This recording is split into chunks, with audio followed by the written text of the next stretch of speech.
Welcome to the Dr. Erin Show. May you live your truth. Good morning from Los Angeles. We come together each morning to know the truth, live on spiritual principle, and align with our own truth and universal law. So today I want to talk to you about serendipity. Basically miracles every moment. So Florence Shinn said, "The game of life is a game of boomerangs. Our thoughts, deeds, words return to us sooner or later with astounding accuracy."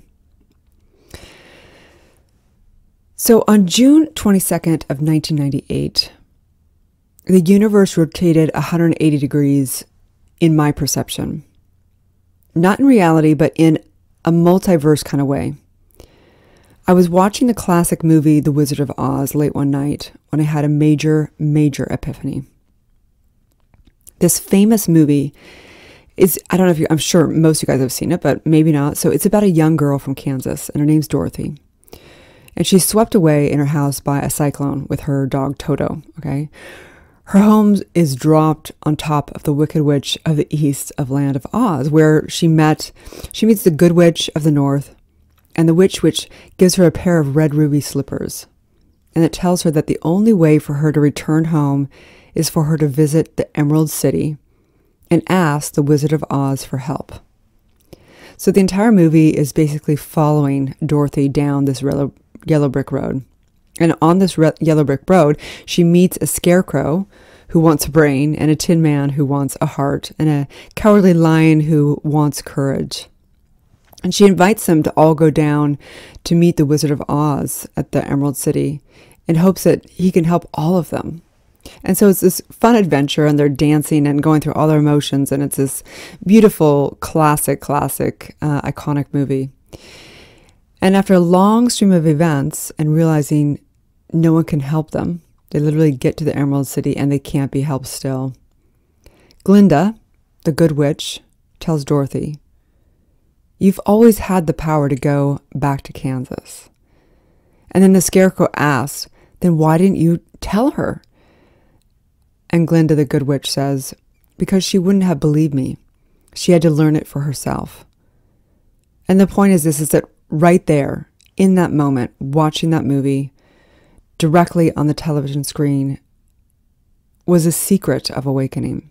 It's summed up in the greatest statement I'd ever heard. You had the power the entire time. Chills trickled down my arms, and it was the answer I'd been waiting for and seeking for, and I'd known, but it wasn't until I watched that movie and it just hit me. It hit me so hard that basically in that one clear statement, backed by one thing that unlocked the power, belief. The only thing that holds us back from awakening to the power within is our beliefs. And so on that, I just want to talk to you a little bit about serendipity, miracles in every moment.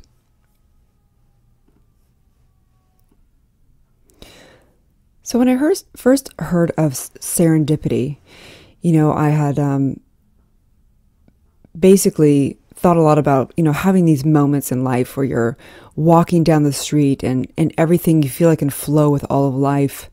And you literally feel like everything is happening for you. And there's signs from the universe and everything is like birds chirping and all this stuff. Well, the word serendipity was first coined in 1754 by Horace Walpole to describe a fortunate happenstance, a pleasant surprise wherein one discovers something serendipity within, in sight, or whatever it may be. And, we've all had those moments, moments where, say, we really were desiring to, move to a new town, and it just happened that we got a promotion or something, and it happened to be moving to a new town, or, you always wanted to have that one person ask you out and you just happen to be going to the same event that they're at, or whatever that may be, right? But the point is this, is as you go down your own yellow brick road of life, experiencing the good times and the challenging times, realizing that every drop of life is designed for your fate and for your awakening.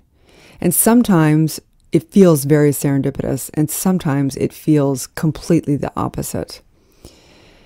But the point is this, is that, miracles, if you think about miracles or serendipitous moments, these these things that just feel so miraculous, that miracles are only glitches in your current belief system. I really want you to take that on. Like, miracles are only glitches in your belief system, in your current belief system, right?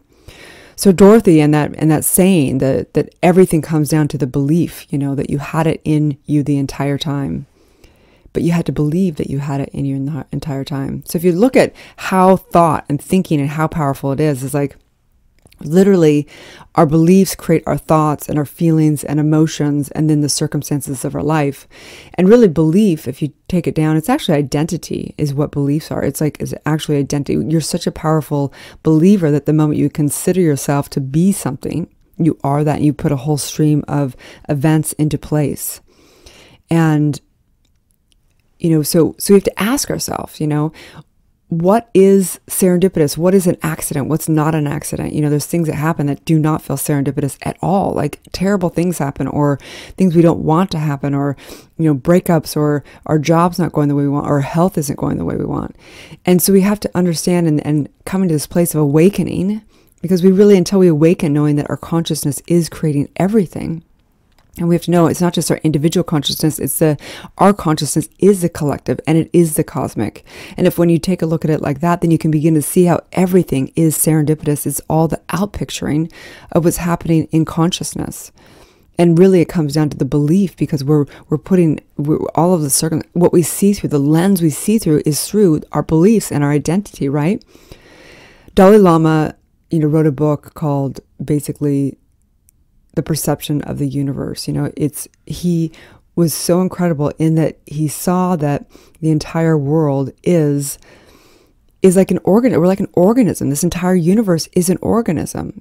Perception of the universe is it's imagine that we are that. It's like a cell, that you can't have one thing in a cell happen without affecting the entire cell. That would be impossible.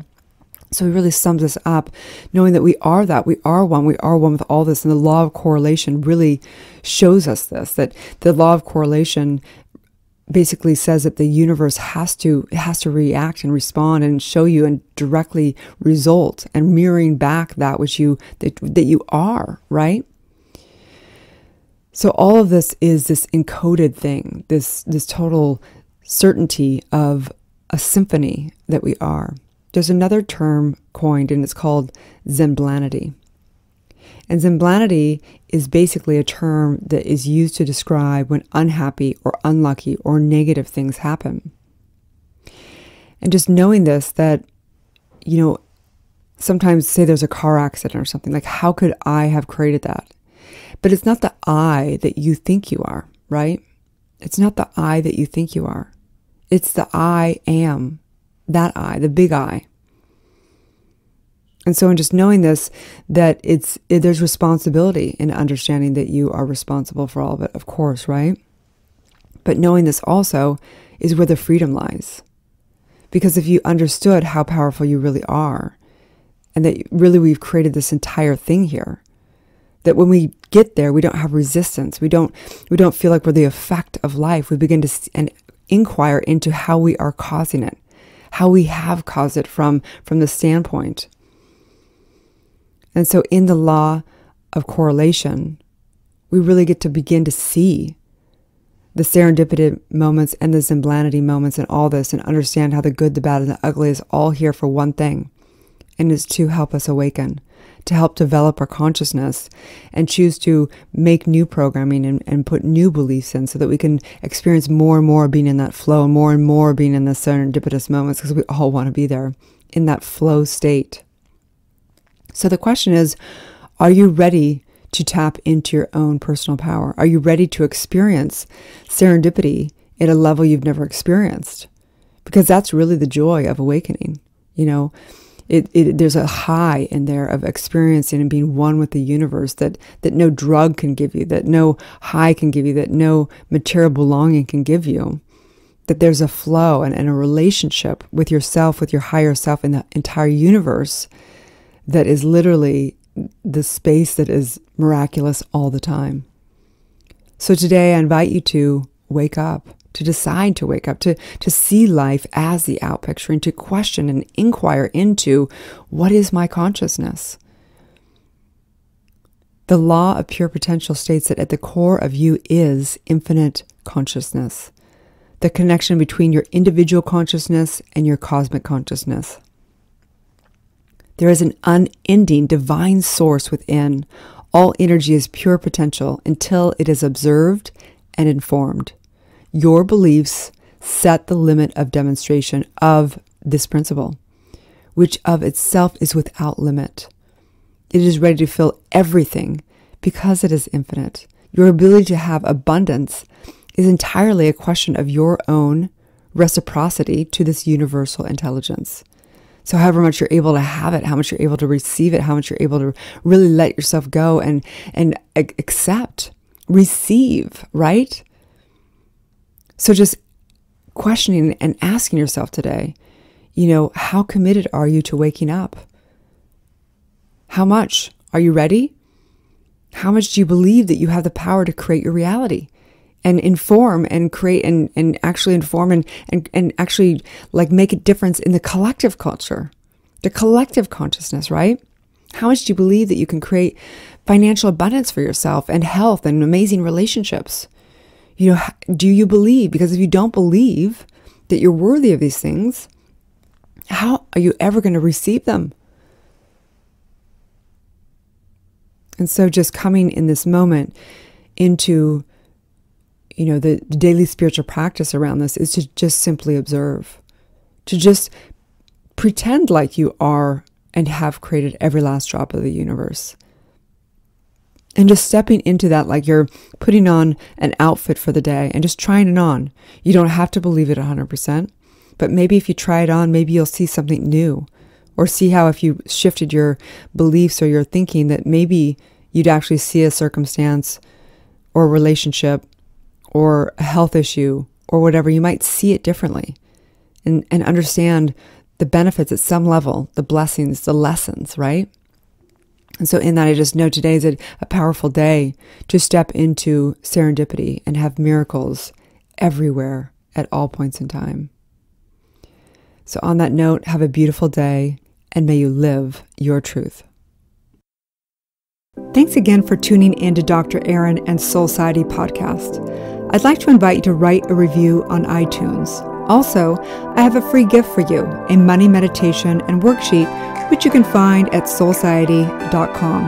That's www.soulciete.com. Or 30 guided meditations at drerin.tv. That's www.drerin.tv. We also hold monthly Soul Society events that are all about transformation and building extraordinary community. You can also watch me live daily on goodmorninglalaland.com or Instagram at drerin.tv. Grab your free manifestation masterclass with the purchase of my international best-selling book, Awakening, a 40-day guide to unleashing your spiritual powers, life purpose, and manifesting your dreams at erinfallhaskell.com/awakening book.